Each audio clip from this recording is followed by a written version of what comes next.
Hello and welcome to my video book review of Interpreting Native American History and Culture at Museums and Historic Sites by Raney Bench. I am your host, Jamie Fowler Diaz. Interpreting Native American History is a book designed to give the reader a crash course in the methods used by museums and historic sites for interpreting and communicating Native American cultural history to the public. It presents the information to the reader in a case study format, and these essays are written by cultural resource professionals.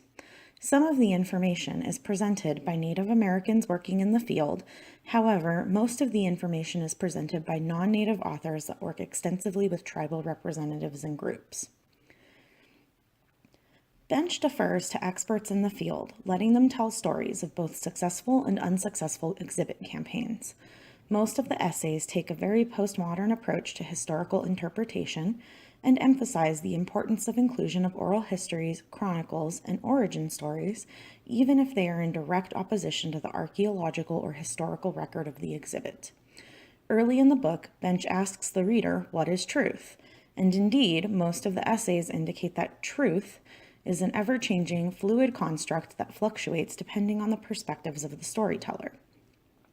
Bench also includes a small preface with information about federal Indian policy and laws, which was not included in earlier versions of the book.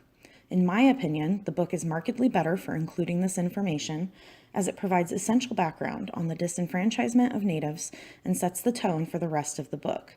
Despite not going into excessive detail about those laws, she manages to pack a large amount of information on how those laws specifically affect the working relationship of museum professionals and natives, and she does so from a native perspective.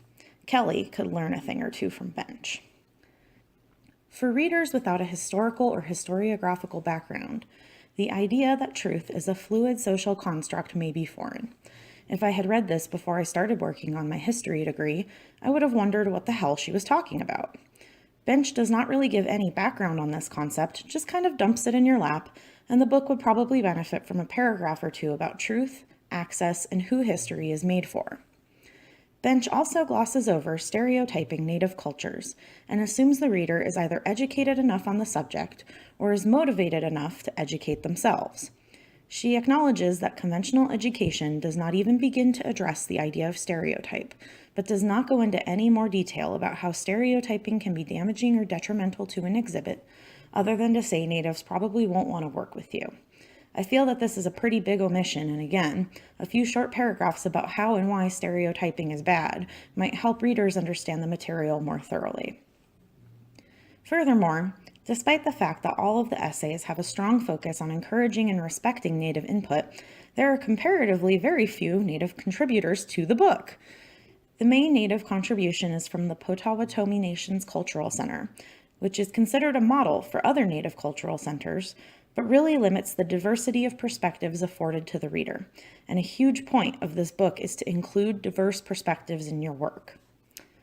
So to summarize, Bench's guide takes a postmodern, inclusive approach to interpreting Native American cultural history based in case studies and anecdotes from professionals in the field, but it falls short of expectations due to some glaring omissions and needs to include more diverse perspectives, information on historiography, and stereotyping to be considered a truly comprehensive guide.